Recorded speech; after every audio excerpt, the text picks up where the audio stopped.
നമസ്കാരം.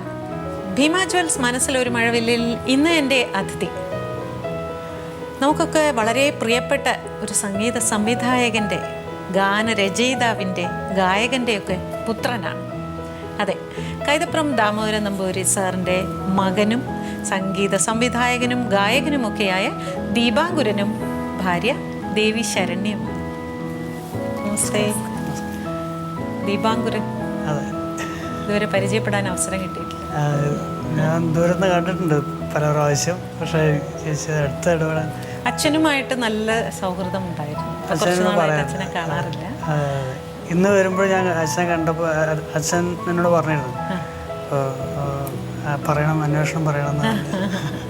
പണ്ട് ഞാൻ നേരത്തെ പറയുമായിരുന്നു, ഒരു 10-20 കൊല്ലമൊക്കെ മുമ്പേ മെഡ്രാസിലേക്ക് ഇങ്ങനെ എപ്പോഴും യാത്ര ചെയ്യുമ്പോൾ ഫ്ലൈറ്റിൽ ഒരുമിച്ച് യാത്ര ചെയ്യുമായിരുന്നു. അപ്പം ഇങ്ങനെ കുറേ പണ്ട് കാലത്ത് അനുഭവിച്ച സങ്കടങ്ങളൊക്കെ എന്നോട് പറയുമായിരുന്നു. അന്ന് തിരുവനന്തപുരത്തൊക്കെ ആയിരുന്നു. ജീവിതത്തിൽ ഒരുപാട് കഷ്ടപ്പാടുകൾ അനുഭവിച്ചിട്ടുണ്ട്. തിരുവനന്തപുരത്ത് കുറേ നാളുണ്ടായിരുന്നു. ഒരു ക്ഷേത്രത്തിലൊക്കെ ആയിരുന്ന സമയത്ത്. അപ്പം ഇങ്ങനെ പറയും, അതൊക്കെ ആയിരിക്കാം ദൈവം ഒരുപാട് അനുഗ്രഹിച്ചു. അതിനുശേഷം ഒരുപാട് കരഞ്ഞിട്ടുണ്ട് ഭഗവാന്റെ മുമ്പിൽ നിന്നൊക്കെ പറയാറുണ്ടോ? അച്ഛൻ അനുഭവിച്ച വിഷമങ്ങളൊക്കെ പറയാറുണ്ട്. നമുക്ക് അച്ഛൻ നേരിട്ട് അങ്ങനെ പറയാറില്ല, പക്ഷെ അറിയാം, നമുക്കെല്ലാവരും വന്ന വഴികളൊക്കെ. അപ്പോൾ വന്ന വഴികളൊക്കെ ഇപ്പോൾ അദ്ദേഹത്തിനെ ഇങ്ങനെ എന്താ പറയുക, ഇൻഫ്ലുവൻസ് ചെയ്തിട്ടുള്ള ആൾക്കാരെയൊക്കെ ഇങ്ങനെ പറയുമ്പോൾ അതിൻ്റെ കൂട്ടത്തിൽ നമുക്ക് ആ ലൈഫ് പറയാൻ പറ്റും. അങ്ങനെ ഇപ്പോൾ അദ്ദേഹത്തെ അറിയുന്നവരോട് സംസാരിക്കുമ്പോൾ അദ്ദേഹത്തെക്കുറിച്ച് അറിയാൻ പറ്റും. അതെ, ഇപ്പോൾ കാവാലൻ സാറിനെ പറ്റിയിട്ടൊക്കെ അച്ഛൻ എപ്പോഴും പറയും. അപ്പോൾ ആ സമയത്തുള്ള അവിടെ ഉണ്ടായിരുന്ന കൂട്ടുകാർ, അങ്ങനെയുള്ള ആൾക്കാരെ കുറിച്ച് അവിടെ എങ്ങനെയായിരുന്നു ജീവിച്ചതെന്നൊക്കെ ഇങ്ങനെ പറയുമ്പോൾ നമുക്ക് ഏകദേശം ഒരു പിടുത്തം കിട്ടും, എങ്ങനെയായിരിക്കും അവിടുത്തെ ജീവിതം. നമ്മളിപ്പോൾ വേണുമാൻ, നെടുമുടി വേണുമാനൊക്കെ ഒന്നിച്ചുണ്ടായിരുന്നു, താമസിച്ചിരുന്നതൊക്കെ. ആ സമയത്ത് കുറേ കാര്യങ്ങളൊക്കെ പറയാറുണ്ട്. അപ്പോൾ നമുക്കറിയാം ആ ജീവിതം എങ്ങനെയായിരുന്നു എന്നൊക്കെ. ദേവി വർക്ക് ചെയ്യുന്നുണ്ടോ? ദേവി ഞാൻ വർക്ക് ചെയ്യുന്നുണ്ട്. എവിടെ? ഞാനൊരു IT കമ്പനിയിൽ, കോഴിക്കോട് തന്നെ. അതെ, സ്വദേശം കോഴിക്കോട് തന്നെ? അല്ല, പെരുമ്പാവൂര്. ഓ, പെരുമ്പാവൂരാണ്. വിവാഹം കഴിച്ച് അങ്ങോട്ട് പോയത്. അതെ. വീട്ടിലാരൊക്കെ? വീട്ടിൽ അച്ഛൻ, അമ്മ, ഏട്ടൻ, ഏടത്തി. ഓക്കെ. സിസ്റ്റേഴ്സ് ഇല്ല? ഇല്ല, ഒരു ബ്രദറും. ഓക്കെ. ഇങ്ങനെയുണ്ട് ഒരു സംഗീത കുടുംബത്തിൽ വന്നിട്ട്. നല്ലതാണോ? ഓ, നല്ലത്. സംഗീതം എപ്പോഴും ഇങ്ങനെ ആസ്വദിക്കാൻ പറ്റുന്നുണ്ടോ? ഓ, സംഗീതം ഇഷ്ടമാണോ? ഇഷ്ടാ, വളരെ. പാടും. അതെയോ? അത് സ്റ്റേറ്റിലൊക്കെ സമ്മാനം കിട്ടിയിട്ടുള്ള. അത് ശരി. അപ്പൊ ഞാൻ പാടാൻ പറഞ്ഞാൽ പാടുമോ? ഓ, പാടാം.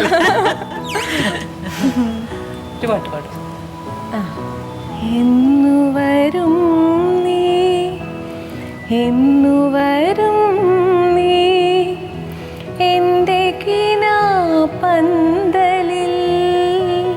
വെറുതെ എൻ്റെ നിലാപന്തലിൽ, വെറുതെ കാണാൻ, വെറുതെ ഇരിക്കാൻ, വെറുതെ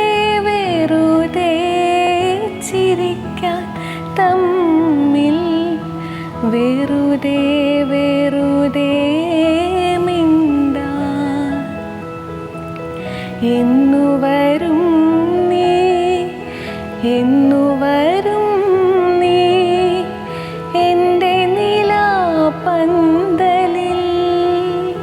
വെറുതെ എൻ്റെ കിനാപന്തലിൽ.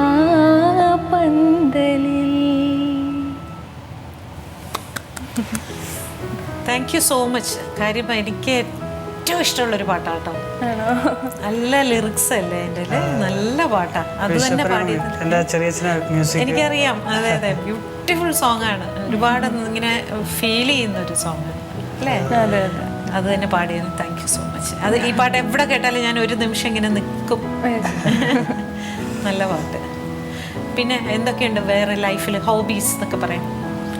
ഹോബീസ് വേറെ അങ്ങനെ ബുക്കൊക്കെ വായിക്കും, പിന്നെ പാട്ട്. മാരേജ് തന്നെയല്ലേ? നല്ലൊരു ഗായകരുടെ കുടുംബത്തിൽ അല്ലെങ്കിൽ സംഗീതമുള്ള ഒരു കുടുംബത്തിൽ സംഗീതവുമായി ബന്ധമുള്ള ഒരാളെ തന്നെ കിട്ടുക എന്ന് പറയുന്ന ഒരു വലിയ കാര്യമാണ്.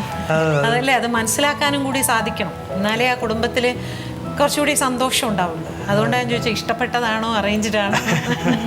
അത് ഒരു ഭാഗ്യമായിട്ട് വന്നതാണ്. അത് അങ്ങനെ വിചാരിച്ച് ചെയ്തത്. അപ്പം വായിക്കും? അത്യാവശ്യം. പിന്നെ പാട്ടൊക്കെ കേൾക്കും. പാട്ട് കേൾക്കാനാണ് ഇഷ്ടം. മ്യൂസിക് ഒക്കെ ചെയ്യുമ്പോൾ പരസ്പരം ഡിസ്കസ് ചെയ്യും? അഭിപ്രായമൊക്കെ പറയും. ഭാര്യയെ കൊണ്ട് പാടിപ്പിക്കണം തോന്നിയിട്ടുണ്ടോ സിനിമയിൽ? ഇപ്പോൾ ക്യാമറ സഫാരിയിൽ ഇങ്ങനെ ബാക്കിംഗ് വോക്കൽസിലുണ്ട്. ഇപ്പം നമ്മൾ ആദ്യമായിട്ട് പാടുമ്പോൾ തന്നെ അത് എല്ലാവർക്കും ഒരു അട്രാക്റ്റഡ് ആവണം. അതുകൊണ്ട് ഞാനിങ്ങനെ ഒന്ന് വെയിറ്റ് ചെയ്യാണ്, നല്ലൊരു സംഭവം ആവട്ടെ. അല്ലാതെ ചിലവരെ മാതിരി നമ്മൾ തന്നെ വൈഫിനെ മുമ്പോട്ട് കൊണ്ടുവന്ന ആൾക്കാരുടെ ക്രിറ്റിസിസം കേൾക്കാൻ അങ്ങനെ ഒരു പേടിയുണ്ടോ? ഒരു ചെറിയ ചമ്മലുണ്ട് കേട്ടോ, ഇനി അതും കൂടി കേൾക്കേണ്ടി. ഇല്ല, എന്നോട് ഇങ്ങോട്ട് പറഞ്ഞാ ജയരാജ് സാർ എന്നോട് പറഞ്ഞാ വേണമെങ്കിൽ വൈഫിനെ പാടിക്കാം എന്നോട് പറഞ്ഞത്. അപ്പം ഞാൻ പറഞ്ഞ ഇപ്പം വേണ്ട, അതൊന്ന് ഒന്ന് പാകാവട്ടെ എന്നിട്ടാക്കാം. പാടാൻ അവസരം ചോദിച്ചിട്ടുണ്ടോ ഹസ്ബൻഡിന്റെ? ഓ, ചോദിച്ചിട്ടുണ്ട്. അത് കഷ്ടാട്ടോ. എന്നോടും ഇങ്ങനെ തന്നെയാ പറഞ്ഞത്, കുറച്ചും കൂടി ആവട്ടെ എന്ന്. അല്ല, ഇതെങ്ങനെയാ ആവുന്നത്? ആദ്യം ദീപാങ്കുരം പാടിപ്പിച്ചാലല്ലേ പിന്നെ ഒരാൾ പാടിപ്പിക്കുള്ളൂ. ഇപ്പൊ വേറൊരാളുടെ അടുത്ത് കൊണ്ടുപോയി എന്റെ വൈഫിന് ഒരു അവസരം കൊടുക്കൂ എന്ന് പറയുന്നതിലും നല്ലത് നമ്മൾ തന്നെ ഒരു അവസരം കൊടുക്കുക. അത് ഞാനാദ്യം രക്ഷപ്പെടുത്തി വെച്ചിട്ട്. ശരി, സാരമില്ല കേട്ടോ. ചിലപ്പോ 1-2 പടമൊക്കെ കഴിയുമ്പോൾ അവസരം. ഒന്നാമത് ഈ പറഞ്ഞ മാതിരി ദീപാങ്കുരം ഒന്ന് കാല് ഉറപ്പിക്കട്ടെ, അല്ലേ? അതെ. അപ്പൊ ദീപാങ്കുരം ചെയ്യുന്നതില് യാതൊരു തെറ്റും ഉണ്ടാവില്ലെന്ന് ആളുകൾക്കൊരു വിശ്വാസം വരണം, അല്ലേ? ഇങ്ങനെ ഇൻട്രൊഡ്യൂസ് ചെയ്യുന്ന ഒരാളോടും ഒരു വിശ്വാസം വരണം. അപ്പൊ അവസരം കിട്ടും.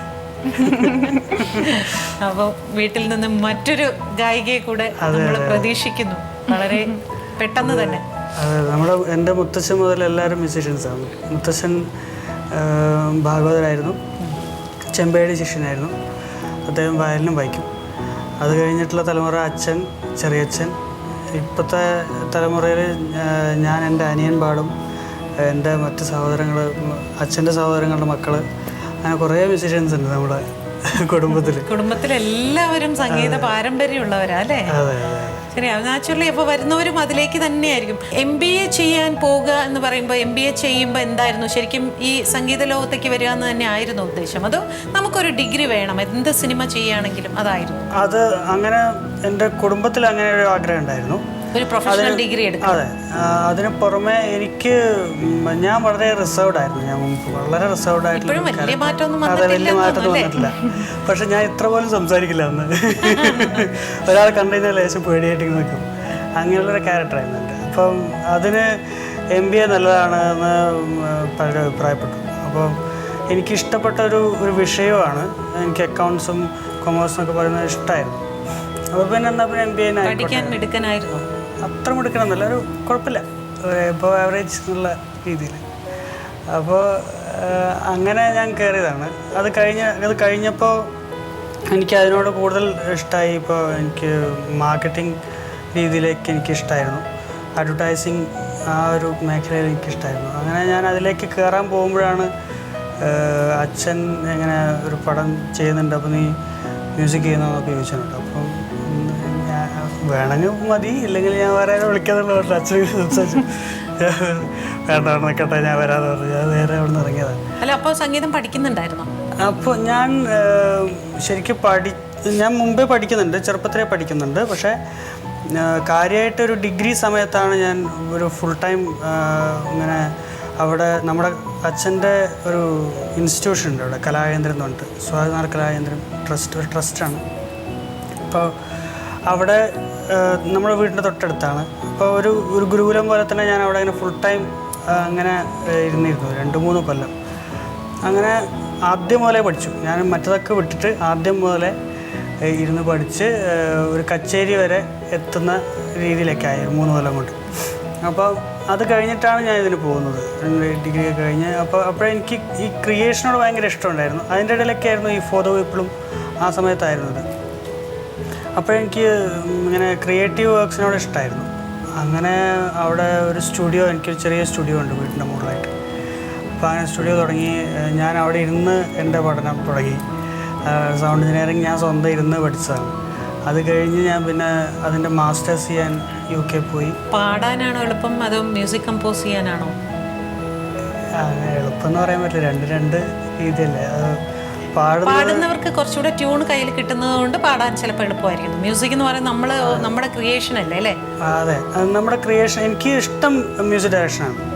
പക്ഷേ പാടുന്നവർക്ക് അതിനൊരു ത്രില്ലിങ് എക്സ്പീരിയൻസ് ഉണ്ട്. പാടുന്നവർക്ക് ഇപ്പോൾ പോയിട്ട് എന്ത് പാട്ടാണ് കിട്ടുന്നത് നമുക്കറിയില്ല, നമുക്ക് പാടാൻ പറ്റുന്നതാണെന്ന് അറിയില്ല, ചിലപ്പോൾ പാടാൻ പറ്റില്ല എന്ന് വരാം. അപ്പം അതിന് ഒരു റിസ്ക് ഉണ്ട്. നമ്മളവിടെ പോയിട്ട് അറിയുള്ളൂ നമ്മൾ ഇങ്ങനെ പാടാൻ പറ്റും. പക്ഷേ ചിലപ്പം നമുക്ക് നന്നായി തോന്നിയിട്ടാലും മ്യൂസിക് ഡയറക്ടറിന് ഇഷ്ടമാണെന്നില്ല. പിന്നെ വേറെ ഡയറക്ടേഴ്സ് ഉണ്ട്, പ്രൊഡ്യൂസർ, എല്ലാവർക്കും ഇഷ്ടപ്പെട്ട് വരണ്ടേ. അത് വലിയൊരു ഒരു വിഷയമാണ്. പക്ഷേ അതിൻ്റേതായിട്ടുള്ള എളുപ്പമുണ്ട്, അതിൻ്റേതായിട്ടുള്ള വിഷമമുണ്ട്. പക്ഷേ എനിക്കിഷ്ടം മ്യൂസിക് ഡയറക്ഷനാണ്, എനിക്ക് ക്രിയേഷനാണ് എനിക്കിഷ്ടം. അതുകൊണ്ട് ഞാൻ അതിലേക്ക് തിരിഞ്ഞു മാത്രമേ. അച്ഛൻ്റെ സിനിമയിൽ മ്യൂസിക് ചെയ്തു അല്ലേ? അച്ഛൻ്റെ സിനിമയിൽ മ്യൂസിക് ചെയ്യുമ്പോൾ അച്ഛൻ്റെ കൈകടത്തലുകൾ ഉണ്ടായിട്ടുണ്ടോ? പൂർണ്ണ സ്വാതന്ത്ര്യം ഉണ്ടായിരുന്നു? സ്വാതന്ത്ര്യം ഉണ്ടായിരുന്നു. പിന്നെ എന്തായാലും ഒരു 500 പടം ചെയ്തിട്ടുള്ളൊരു വ്യക്തിയല്ലേ. അപ്പം ഞാൻ ആ എക്സ്പീരിയൻസ് ഞാൻ ഉപയോഗിക്കും. അച്ഛന് വേണ്ടെങ്കിലും. അച്ഛൻ വഴക്ക് പറയാറുണ്ടോ? അത്യാവശ്യം. അച്ഛത്തിരി ദേഷ്യക്കാരനല്ലേ? ദേഷ്യക്കാരെന്ന് പറയാൻ പറ്റില്ല. പക്ഷേ എന്താ വെച്ചാൽ നമ്മളെ മറ്റുള്ള കാര്യങ്ങൾക്ക് എന്നെ അങ്ങനെ ദേഷ്യപ്പെടാറില്ല. പാട്ടിൻ്റെ കാര്യത്തിൽ ഞാൻ കുറേ കേട്ടിട്ടുണ്ട്. ഈ ഇപ്പോൾ പാടാൻ പോകുമ്പോൾ പ്രത്യേകിച്ച് അച്ഛൻ്റെ പാട്ട്, പണ്ട് ഞാൻ സ്ഥിരമായിട്ട് വിശ്വപ്പൻ്റെ പാട്ടുകളും അച്ഛൻ്റെ പാട്ടുകളൊക്കെ ട്രാക്ക് പാടാനും ഒക്കെ ആയിട്ട് ഞാൻ പോകും. ഇപ്പോൾ ഡിവോഷനിലും പടങ്ങളൊക്കെ പാടിയിരുന്നു. അപ്പം ആ സമയത്ത് സ്ട്രെയിറ്റ് ഞാൻ പാടുന്ന, ഇപ്പോൾ ഡിവോഷനിലാണെങ്കിലും സ്ട്രെയിറ്റ് പാടുമ്പോൾ മിക്സ് ചെയ്യുമ്പോൾ അച്ഛനിരിക്കുമ്പം എന്തെങ്കിലും ശരിയായില്ല, അല്ലെങ്കിൽ അച്ഛൻ്റെ വാക്കുകൾ നേരെ വേണം പറഞ്ഞില്ല, അല്ലെങ്കിൽ ആ പാട്ടിൻ്റെ ഫീൽ കിട്ടിയില്ല എന്നൊക്കെ പറഞ്ഞാൽ അച്ഛൻ തരുമ്പോൾ ചീത്ത പറഞ്ഞ് പ്രശ്നം ഉണ്ടാകും. അപ്പോൾ ഞാൻ ഒരു പ്രാവശ്യം കരഞ്ഞു പോയിട്ടുണ്ട്. ഞാൻ ഒരു ഡിവോഷണൽ പണ്ട് കുറേ മുമ്പാണ്, 97 ആ സമയത്തായിട്ട്. അപ്പോൾ ഞാൻ സ്കൂൾ പഠിക്കുന്ന പ്രായം. അപ്പോൾ ശരണമയം എന്ന് എനിക്കിപ്പോഴും ഓർമ്മ ഉണ്ടാകും. CD ശരണമയം എന്നാണ്. അപ്പോൾ അതിലൊരു പാട്ടുണ്ട്, ഇരുമുടിക്കെട്ടിലെന്നമ്മ നിറച്ചൊരു നെയ്മുദ്രയെന്നു ഞാൻ കൊണ്ടുവന്നു എന്നൊരു പാട്ടുണ്ട്. അത് അന്ന് അത്യാവശ്യം പോപ്പുലറായ പാട്ടായിരുന്നു. അപ്പോൾ ആ പാട്ട് പാടിക്കൊണ്ടിരിക്കും. അല്ല, അത് അയ്യപ്പൻ അതെ. അപ്പോൾ അന്ന് ആ പാട്ടിന് ഞാൻ നല്ല ചെയ്തിട്ട് ഞാൻ കരഞ്ഞുപോയി. അപ്പോൾ കരഞ്ഞിട്ട് ഞാൻ അവിടെ സൈഡിലിരിക്കുമ്പോൾ പിന്നെ അച്ഛൻ എല്ലാം വന്നിട്ട് ഇങ്ങനെ പറഞ്ഞു, നീ ഇപ്പം കരഞ്ഞോ, പക്ഷേ അതിൻ്റെ റിസൾട്ട് വരുമ്പോൾ ഞാൻ മനസ്സിലാക്കും നീ എന്തിനാണ് കരഞ്ഞതെന്ന് മനസ്സിലാവും. അതെനിക്ക് മനസ്സിലായി. അത് പിന്നെ അത് ഞാൻ മലക്ക് ഇങ്ങനെ പോകുമ്പോൾ എൻ്റെ പാട്ടിങ്ങനെ ദൂരെ കേൾക്കാം. അപ്പോൾ ഞാനത് ഓർമ്മിക്കും. അതിപ്പോഴും ഞാൻ ഓർമ്മിക്കാറുണ്ട്. അപ്പോൾ നമ്മൾ റിസൾട്ടാണല്ലോ നമുക്ക് പ്രധാനം. നമ്മൾ അതിന് മുമ്പെന്ത് കഷ്ടപ്പെട്ടു എന്നുള്ള ആൾക്കാർക്ക് വിഷയമല്ല. അപ്പോൾ അത് കേട്ട് കഴിഞ്ഞ് അത് ആൾക്കാർക്ക് ഇഷ്ടപ്പെടുക എന്നുള്ളത് ഒരു സന്തോഷമുള്ള കാര്യം. അമ്മ എങ്ങനെയാ സംഗീതവുമായിട്ട്? അമ്മ നല്ല ആസ്വാദകയാണ്. അതിന് പുറമെ വീണ വായിക്കും. അതെയോ? അച്ഛൻ്റെ നല്ലൊരു എന്താ പറയുക, ഒരു വിമർശക എന്ന് പറയാം. അമ്മ എന്നെ കേൾപ്പിക്കും എപ്പോഴും. അച്ഛൻ എഴുതി കഴിഞ്ഞാൽ മ്യൂസിക് ചെയ്താൽ പ്രത്യേകിച്ച് എന്തായാലും കേൾപ്പിക്കും. മ്യൂസിക് ചെയ്തിട്ട് എന്തായാലും അമ്മേനെ കേൾപ്പിക്കുമ്പോൾ അമ്മയുടെ എക്സ്പ്രഷൻ എന്താണോ അതൊക്കെ ആയിരിക്കും എന്നുള്ളൊരു വിശ്വാസമുണ്ട് അച്ഛന്. അതെപ്പോഴും അച്ഛനങ്ങനെ വിമർശനമൊക്കെ എടുക്കും അല്ലേ? എന്നോടൊക്കെ ചോദിക്കും. നമുക്കൊക്കെ ചിലപ്പോൾ പേടിയായിട്ട് കൊണ്ടിരിക്കും. അമ്മയ്ക്ക് അങ്ങനത്തെ പ്രശ്നമില്ല. അമ്മ എപ്പോഴും അച്ഛൻ്റെ എല്ലാ കാര്യങ്ങൾക്കും കൂടെ നിൽക്കുന്ന ഒരാളാണ്. അച്ഛൻ സിനിമയിലേക്ക്, അതായത് ആളുകൾ ഇത്രയും കഴിവുള്ളൊരു വ്യക്തിയെ അറിയപ്പെട്ടു തുടങ്ങിയത് വളരെ ലേറ്റായിട്ടാണ്. നിങ്ങളെ മാതിരി ഇത്രയും ചെറുപ്പത്തിൽ അച്ഛൻ അങ്ങോട്ട് ഫ്ലറിഷ് ചെയ്തിട്ടില്ല അല്ലേ? ഒരുപക്ഷെ നിങ്ങൾക്ക് നിങ്ങളുടെ ഈ വളർച്ചയ്ക്ക് ഒരു പ്രധാന കാരണം അച്ഛൻ തന്നെയായിരിക്കാം അല്ലേ? അച്ഛൻ റെക്കമെൻഡ് ചെയ്യാറുണ്ടോ ഒരിടത്തെങ്കിലും? അതൊന്നും ചെയ്യില്ല. ഇല്ല, അങ്ങനെ ഞാൻ അറിഞ്ഞിട്ടില്ല. അങ്ങനെ റെക്കമെൻഡ് ചെയ്തിട്ടുണ്ടെങ്കിൽ എനിക്ക് ഇഷ്ടം പോലെ പാട്ട് കിട്ടിയത്. അച്ഛനോട് പറയാറുണ്ടോ, റെക്കമെൻഡ് ചെയ്യാൻ പറയാറുണ്ടോ? ഇല്ല, ഞാൻ അതും പറയാറില്ല. ഇല്ല ഇല്ല. ആഗ്രഹമുണ്ടോ മനസ്സിൽ? അച്ഛനൊന്ന് ഒരു വാക്ക് പറഞ്ഞിരുന്നെങ്കിൽ. ഇല്ല ഇല്ല, എനിക്ക് അതിന് കാരണങ്ങളുണ്ട്. ഒന്നാമത് അച്ഛൻ ആരോടും ചാൻസ് ചോദിക്കാത്ത ആളാണ്. ഇതുവരെ അച്ഛൻ ആരോടെങ്കിലും ഒരു പ്രൊഡ്യൂസറെ വിളിച്ചോ അല്ലെങ്കിൽ ഡയറക്ടറെ വിളിച്ചിട്ടോ ഒരവസരം ചോദിച്ച് ഞാൻ കണ്ടിട്ടില്ല, അത് ഞാൻ ചെയ്തിട്ടുമില്ല. അങ്ങനെയുള്ള ഒരാൾ എനിക്ക് വേണ്ടിയിട്ട് ചെയ്യുക എന്ന് പറയുന്നത് എനിക്കും ഇഷ്ടമല്ല. അത് അച്ഛൻ്റെ ഒരു അഭിമാനത്തിൻ്റെ പ്രശ്നമല്ല. അതുമാത്രമല്ല, എനിക്ക് വരേണ്ടത് എനിക്ക് വരും, അത് എപ്പോഴായാലും വരും എന്നുള്ളതാണ് എൻ്റെ വിശ്വാസം. അപ്പോൾ ഞാൻ ഇപ്പോൾ അച്ഛനൊരു പ്രധാനപ്പെട്ട ഉപദേശം പറയാറെന്ന് വെച്ചാൽ, നമ്മൾ ശർക്കരയാവുക, ഉറുമ്പ് താനെ എത്തിക്കൊള്ളും എന്നാണ് പറയുന്നത്. അപ്പോൾ നമ്മൾ തയ്യാറായി നിൽക്കുക, അപ്പോൾ ആവശ്യമുള്ളവർ നമ്മുടെ അടുത്തേക്ക് വരും. അത് അച്ഛൻ നല്ല ഉപമയാണ്. നമ്മൾ ശർക്കരയായിരുന്നാൽ എവിടെ ഉണ്ടെങ്കിലും അത് ഇങ്ങോട്ട് വന്നോളും. അത് ശർക്കര അല്ലാത്തൊരു സാധനത്തിന് എന്ത് ഭാഷയിൽ എഴുതി വെച്ചാലും ഉറുമ്പ് മാത്രം വരില്ല, ബാക്കി എല്ലാവരും വന്ന് കണ്ടുവരും. പക്ഷെ ഉറുമ്പ് മാത്രം വരില്ല എന്ന് പറയും. അപ്പോൾ അത് ഞാനെപ്പോഴും ശ്രദ്ധിക്കാറുണ്ട്. അപ്പോൾ നമ്മൾ തയ്യാറായിരിക്കുക എന്നുള്ളതാണ് അച്ഛൻ്റെ തിയറി. ഏട്ടൻ എങ്ങനെയാ? എനിക്ക് അനിയനാണ്. അനിയനും പാടും. അയാളിപ്പോൾ മെഡിസിൻ കഴിഞ്ഞിരിക്കുകയാണ്, ഇപ്പോൾ ഡോക്ടറായി. ഇപ്പോൾ ഹൗസ് ഏജൻസി. അദ്ദേഹം ഈ രംഗത്തേക്ക് പൂർണ്ണമായിട്ട് വരുന്നില്ലേ? അയാള് പണ്ട് കാരുണ്യത്തിൽ പാടിയിരുന്നു, ദൈവമേ നിന്റെ ദൈവികാരുണ്യം. ചെറിയ കുട്ടിയാകുമ്പോൾ പാടി, ഒരു 5 വയസ്സുള്ള ആ സമയത്ത്. ഞാൻ ഡബ് ചെയ്ത ഒരു സിനിമയായിരുന്നു. അതിൽ ആ പാട്ട് പാടിയിരുന്നു. പിന്നെ അങ്ങനെ ഇതിലേക്ക് വന്നില്ല, ചില ഡിവോഷണലൊക്കെ പാടിയിരുന്നു. പക്ഷെ അവന് കൂടുതൽ ഈ ഒരു പ്രൊഫഷനോടാണ് താല്പര്യം തോന്നുന്നു. അപ്പോൾ പിന്നെ അങ്ങനെ പോയി. ദീപാങ്കുരം പിന്നെ UK പോയി അല്ലേ? ഞാൻ 2 വർഷം അവിടെ ഉണ്ടായിരുന്നു. ഞാൻ മ്യൂസിക് പ്രൊഡക്ഷൻ എന്നൊരു കോഴ്സ്. എന്താ ഉദ്ദേശിക്കുന്നത് മ്യൂസിക് പ്രൊഡക്ഷൻ എന്ന് വെച്ചാൽ? മ്യൂസിക് പ്രൊഡക്ഷൻ എന്ന് പറഞ്ഞാൽ നമ്മൾ ഇപ്പോൾ റീ റെക്കോർഡിങ് അതുപോലുള്ള വിഷയങ്ങൾ, സൗണ്ട് ഡിസൈൻ, സൗണ്ട് എഞ്ചിനീയറിംഗ് തന്നെയാണ് ബേസ്. സൗണ്ട് എഞ്ചിനീയറിങ്ങും പിന്നെ മ്യൂസിക് ഡയറക്ഷന് ആവശ്യമുള്ള. അത് 2 ഇയേഴ്സ് കോഴ്സ്?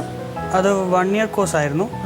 റിസൾട്ടൊക്കെ വന്നാകുമ്പോഴേക്കും 1.5 ഒക്കെ ആയി. അത് കഴിഞ്ഞ് നമുക്കവിടെ വർക്ക് ചെയ്യാൻ അവസരമുണ്ട്. അങ്ങനെ ഞാനവിടെ ഒരു ലണ്ടനിലെ ഒരു കോളേജിൽ ഞാൻ പഠിപ്പിക്കാനുള്ള. മ്യൂസിക് കോളേജിലോ? അല്ല, സൗണ്ട് എഞ്ചിനീയറിംഗ്. അപ്പോൾ അവിടെ അങ്ങനെ ചെയ്യാനുള്ള പുറപ്പാടിൽ നിൽക്കുമ്പോഴാണ് വീണ്ടും എനിക്ക് ഇവിടുന്ന് വിളി വരുന്നത്. അപ്പോൾ പിന്നെ അത് മാത്രമല്ല, അന്ന് ഈ അച്ഛൻ്റെ പടത്തിൻ്റെ തുടക്കമായിരുന്നു. ആ പടത്തിൻ്റെ ആവശ്യത്തിന് വേണ്ടിയിട്ട് അവിടെ അത് അതിൻ്റെ മെയിൻ ത്രെഡ് എന്താ വെച്ചാൽ, പാകിസ്ഥാനി കേരളത്തിലേക്ക് വരുന്നതാണ്. പാകിസ്ഥാനി ക്രിക്കറ്റർ കേരളത്തിലേക്ക് വരുന്ന അതാണ് അതിൻ്റെ മെയിൻ സംഭവം. അപ്പോൾ അതിന് വേണ്ടിയിട്ട് അച്ഛന് നിർബന്ധമായിരുന്നു ഒരു പാകിസ്ഥാനി വേണം. അപ്പം അവിടെ ഈ കളിക്കാനായിട്ട് പാകിസ്ഥാൻ ടീം വരുന്നുണ്ടായിരുന്നു ലീഡ്സിൽ. അപ്പോൾ ഞാൻ പോയി കണ്ടു. മുഹമ്മദ് ആസിഫ് എന്ന് പറഞ്ഞിട്ട് അന്നത്തെ ഫാസ്റ്റ് ബോളറായിരുന്നു. അദ്ദേഹത്തെ സംസാരിച്ച് ഞാൻ ഫോട്ടോഷൂട്ടൊക്കെ ഞാൻ അവിടെ നിന്ന് ചെയ്തു. എന്നിട്ടെല്ലാം അയച്ചു കൊടുത്തു. ഇവിടെ ഒരു പേപ്പറിലൊക്കെ വന്നിരുന്നു ആ സമയത്ത്. അത് കഴിഞ്ഞിട്ട് പിന്നെ അയാൾ സ്കാൻഡലിൽ പെട്ടിട്ട് അവിടെ പിടിക്കപ്പെട്ടു, അവിടെ ഇംഗ്ലണ്ടിൽ വെച്ചിട്ട്. അപ്പോൾ ആ സമയത്ത് ഞാൻ അവരുടെ ഏജൻറ്റുമായിട്ട് അദ്ദേഹമായിട്ടൊക്കെ സംസാരിച്ചുകൊണ്ടിരിക്കുകയായിരുന്നു. അപ്പം അച്ഛനെ ഇവിടുന്ന് പേടിയായി, ഇനി എൻ്റെ മെസ്സേജായിട്ട് കണ്ടിട്ട് അവർ എന്നെ പിടിക്കുക വെച്ചിട്ട് അങ്ങനെ വേഗം പോന്നോളാം. ഞാൻ വേഗം അവിടെ നിന്ന് ഇങ്ങോട്ട് പോകുന്നു. അങ്ങനെ ഉണ്ടായത്. അതുകൊണ്ട് എനിക്ക് 2 കൊല്ലത്തെ അവിടെ സമയം ഉണ്ടായിരുന്നു. പിന്നെയും അവിടെ വിസ ഉണ്ടായിരുന്നു. പിന്നെ അവിടെ വന്നത് നഷ്ടമായും തോന്നുന്നുണ്ടോ? ഇല്ല, എന്താ വെച്ചാൽ വന്നിട്ട് എനിക്ക് കുറേ എക്സ്പീരിയൻസ് ഇവിടുന്ന് കിട്ടി. അതിപ്പോൾ അവിടെ കുട്ടികളെ പഠിപ്പിക്കാൻ മാത്രമേ ഉള്ളൂ, അതിലപ്പുറം ഒന്നും ചെയ്യാനില്ല അവിടെ. അതുകൊണ്ട് എനിക്കത് അത്ര നഷ്ടമായിട്ട് തോന്നില്ല. മറ്റു ഭാഷയിലേക്ക് താല്പര്യമുണ്ടോ? മറ്റു ഭാഷയിലേക്ക് ഞാനിപ്പോൾ ട്രൈ ചെയ്തിട്ടില്ല. ഇവിടെ ഒന്ന് നല്ല സ്ട്രോങ് ആവട്ടെ എന്ന് വിചാരിച്ചല്ലേ? അതെ. ഇപ്പോൾ പുതിയ ഫിലിം ഏതാ ചെയ്യുന്നത്? ഇപ്പം അച്ഛൻ്റെ പടം കഴിഞ്ഞാൽ ശ്രീ മധു കൈതപ്രത്തിൻ്റെ പടം ആണ്. അപ്പം അച്ഛൻ്റെ പടം മ്യൂസിക് മാത്രമാണോ? ബാക്ക്ഗ്രൗണ്ട് സ്കോർ ഞാൻ ആണോ? രണ്ടും? അതെ. ഓക്കെ. എന്താ അച്ഛൻ ചെയ്യാത്തത്? അങ്ങനെ ഞാൻ ചോദിച്ചില്ല. മോനൊന്ന് പഠിക്കട്ടെ എന്ന് വെച്ചിട്ട് ചിലപ്പോൾ ചോദിച്ചാൽ അച്ഛൻ ചെയ്താലോ. ഓ അങ്ങനെ അച്ഛൻ കേട്ടല്ലോ അല്ലേ. പിന്നെ ഞാൻ ചെയ്തോളാം എന്ന് പറയാ. അച്ഛൻ സിമ്പിളായിട്ട് ചെയ്യും. അതുകൊണ്ട് ഞാൻ പിന്നെ ചോദിക്കാൻ പോയിട്ടില്ല. ദേശാടനത്തിൽ പാടിയിട്ടുണ്ട്. ഉണ്ട്. പിന്നെ ഇത് ഫിലിമിലാ പാടിയത്. അതിനുശേഷം സത്യം സുന്ദരം റാഫി മെക്കാർട്ടിന്റെ. അതിലേത് പാട്ടാ? അതിൽ സത്യം സുന്ദരം അതിൻ്റെ ഒരു ടൈറ്റിൽ സോങ് ഉണ്ട്, പഴയ ഹിന്ദി പാട്ട്, ലതാജി പാടിയിട്ടുള്ള.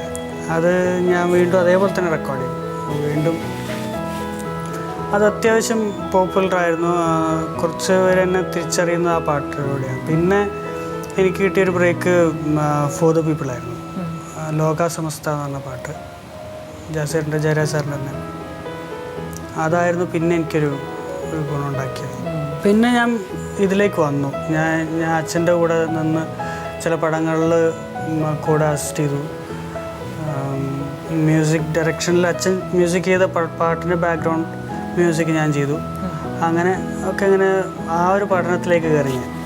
സ്റ്റേജിൽ പാടിയിട്ടുണ്ടോ? ഞാൻ ഇഷ്ടംപോലെ അച്ഛൻ്റെ കൂടെയും ചെയ്തിട്ടുണ്ട്, അല്ലാണ്ടെയും ചെയ്തിട്ടുണ്ട്. അച്ഛൻ്റെ കൂടെ ഞാൻ ഒരു 300 സ്റ്റേജിലെങ്കിലും കയറിയിട്ടുണ്ടാവും. ആണോ? കച്ചേരി, ഗാനമേള ഒക്കെ. അങ്ങനെ കച്ചേരി ചെയ്തിട്ടുണ്ട് അല്ലേ? കുറേ ചെയ്തിട്ടുണ്ട്. ഗാനമേളയും ചെയ്യാറുണ്ട്. നമുക്ക് കുറച്ച് സമയമേ ഉള്ളൂ. എനിക്കാണെങ്കിൽ ഒരുപാട് കാര്യങ്ങൾ ചോദിക്കാൻ.